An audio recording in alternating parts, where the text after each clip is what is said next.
Your boy's not a pour anymore. Let's get to work.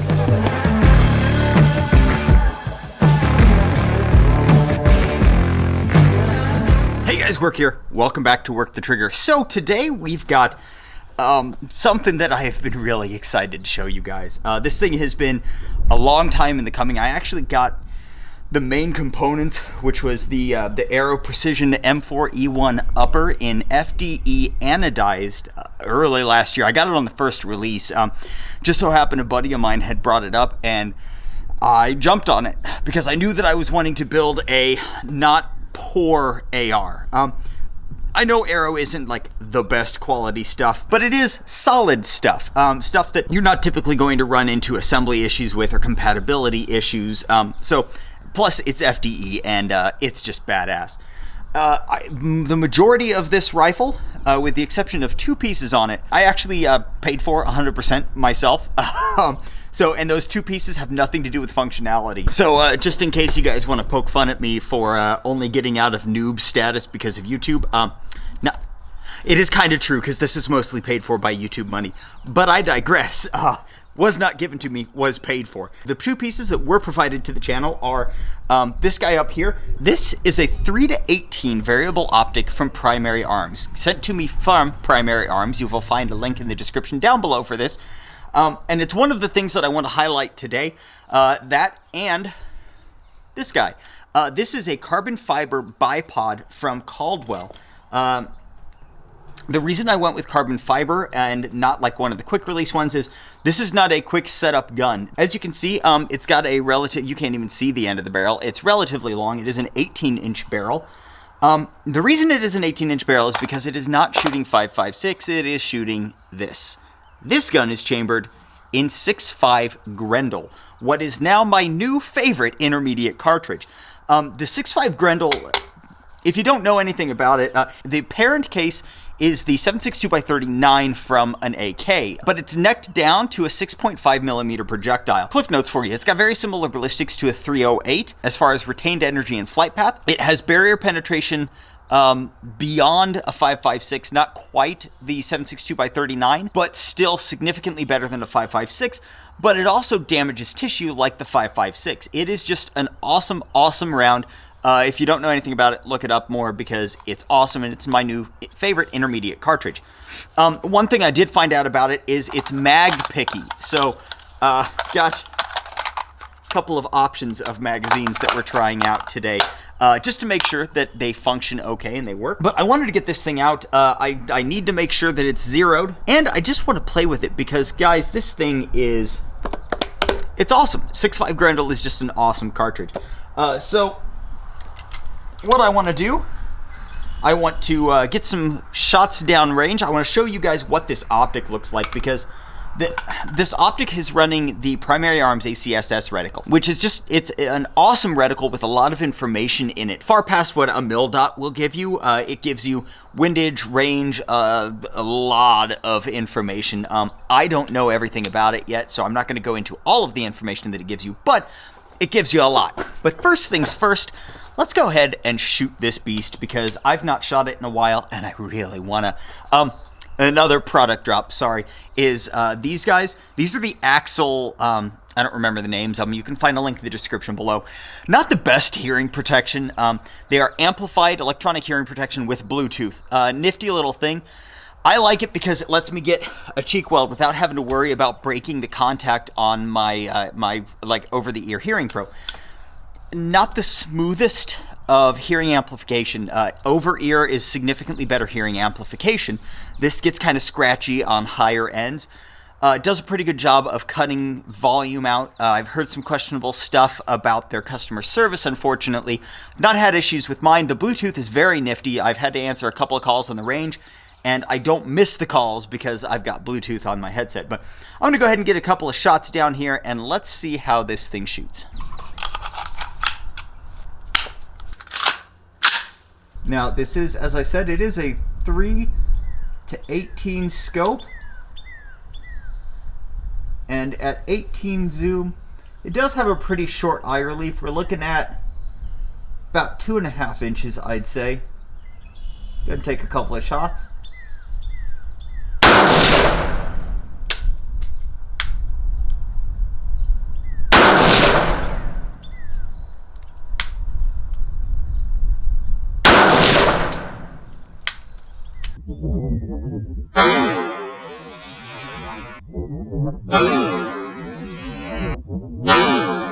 A couple other things about this gun. It is running a LaRue 2-stage trigger, which I really, really like. Let's go ahead and yank this round out of here. There it is. It's running a LaRue 2-stage trigger. I'm really liking 2-stage triggers for this kind of like long distance stuff. This gun was actually built to be a 500-yard gun. I've only got 100 yards here today to play with, but I mean, 100 yards, 500 yards, what are you going to do about the two of them when you don't have the space? But that's also another reason for the 3-18 scope on top. I want to be able to really reach out. It's built to 500. I'm going to take it out to a 700-yard range. We've got a 700-yard range, about an hour and a half from here, which I plan to take it to eventually. Time is hard to find. But a couple other features of this. It's got a couple of items from my new favorite accessory group, Forward Control Design. They got some really nicely made features.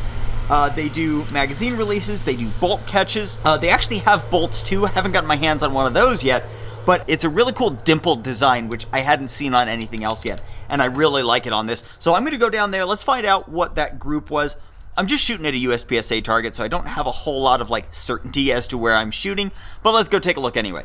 So while we're walking, I'll give you a little bit more info on the rifle. So as I said, the bipod is a carbon fiber bipod that is from Caldwell, and I really like the bipod. Now, as I said, it's not a quick setup bipod. It's not one of those ones where you just yank the legs down.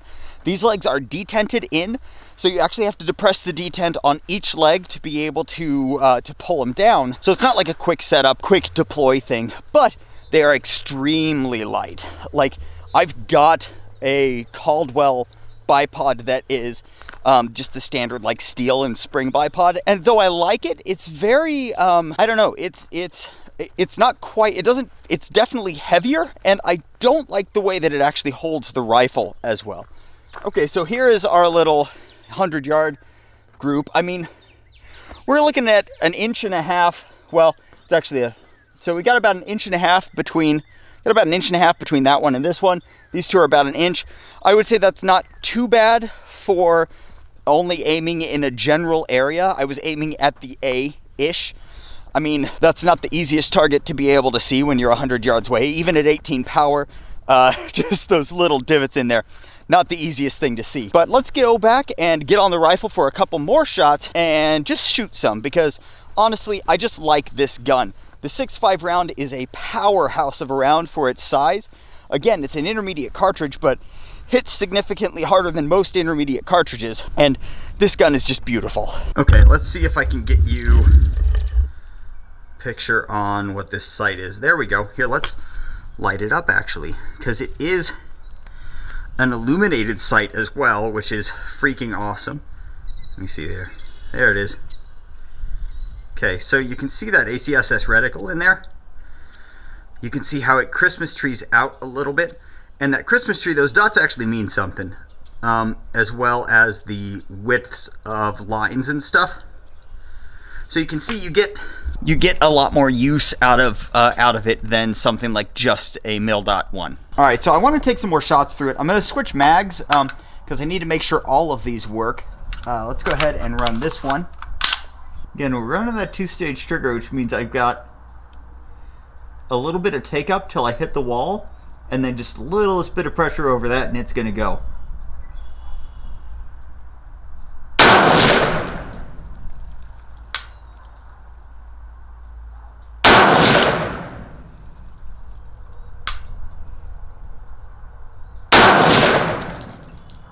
Threw that one a little bit high. Okay. Let's go ahead and run a different mag for a little bit now. This guy is the big guy. This is a 25 round mag, which is so far the biggest capacity I've found on this thing.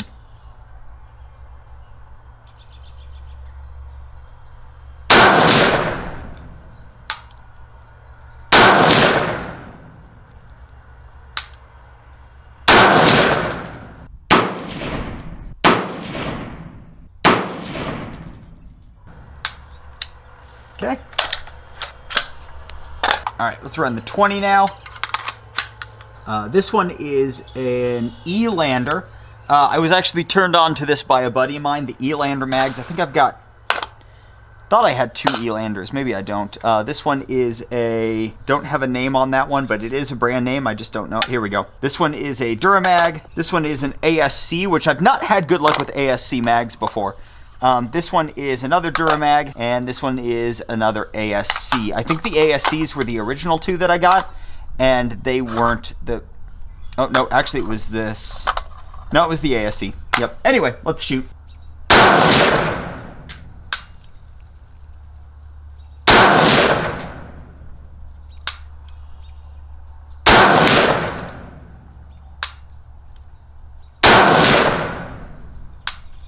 Okay. Go ahead and try this. It's the size of a 20, but it's not a 20.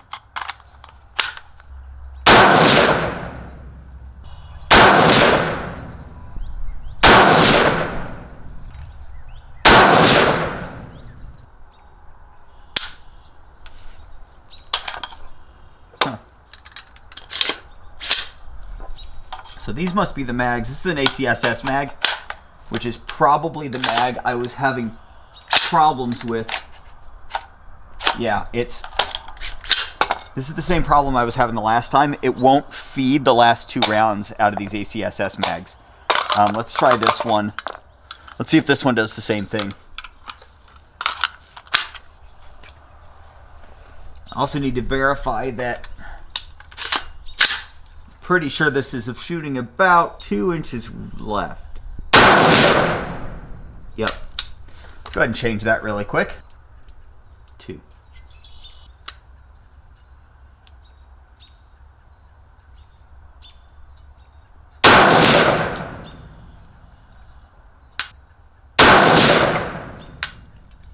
That was the wrong way. Okay, let's try that now.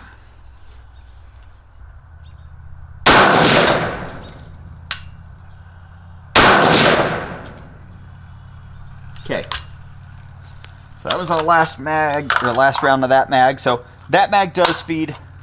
This one does not, unfortunate. But let's keep going. I need to get this thing zeroed in today. I need to take this back over about 1/2 inch, and I need to pull it up about 2 inches.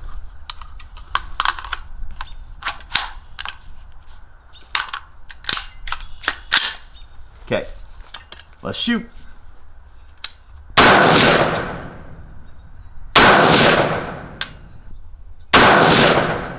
Out of ammo. Oh, that mag's not happy. Oh, something broke. What is that? It's plastic. Or is it plastic? Nope, we got... got a round stuck. Something broke. Let's find out what.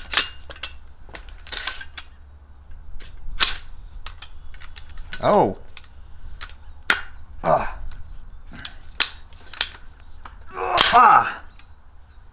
That's no bueno. Well, we have a round that's in the chamber that not wanting to come out. Let's go ahead and pull this thing apart and dissect a little bit. Oh, if I can.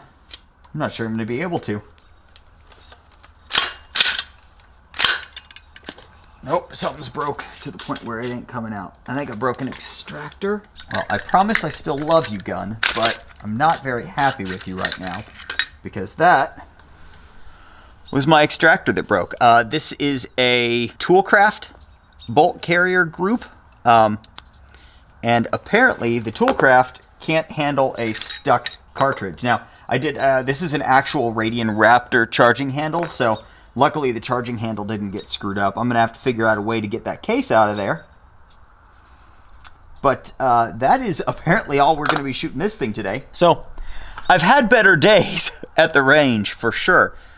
Broken gun parts are never fun. Well, it's still my favorite gun, but let's just say not the best day for said favorite gun. So guys, I'm gonna have to get back to you on some of it, but I will say that the scope and the bipod function flawlessly. The Toolcraft bolt carrier group, maybe not so much. I built this thing during kind of the depth of the parts shortage that we've been having, and thus Toolcraft was the only one I could find. That was about the only part that I cheaped out on, really. It's a Faxon barrel. It's solid stuff, but apparently the bolt carrier group, not so solid. So anyway, guys, thanks for hanging out while I broke my gun. You will see this thing coming up again with a new bolt carrier group, or at least a bolt. We'll see. The carrier group works, but the bolt, definitely going to have to get a new extractor, and probably just going to get a whole new bolt. We'll end up seeing on that. I'm going to get a hold of Toolcraft and see if they can hook me up here. But thanks again, guys. Remember, you can find a link to all this stuff that I've talked about here in the description down below. There will be affiliate links. We'll have some direct links. We'll have some indirect links. You may have to hop over to workthetrigger.com to be able to route back through, because we can't post gun links on the YouTubes. But if you like what we do here on the channel, do me a favor and hit that like button. If you want to see more on my Grendel build, go ahead and hit that subscribe button and the notification bell. If you are interested in some of these parts or some merch, head over to workthetrigger.com. Remember, I appreciate every one of you, and until next time, do your research, get informed, and get to work.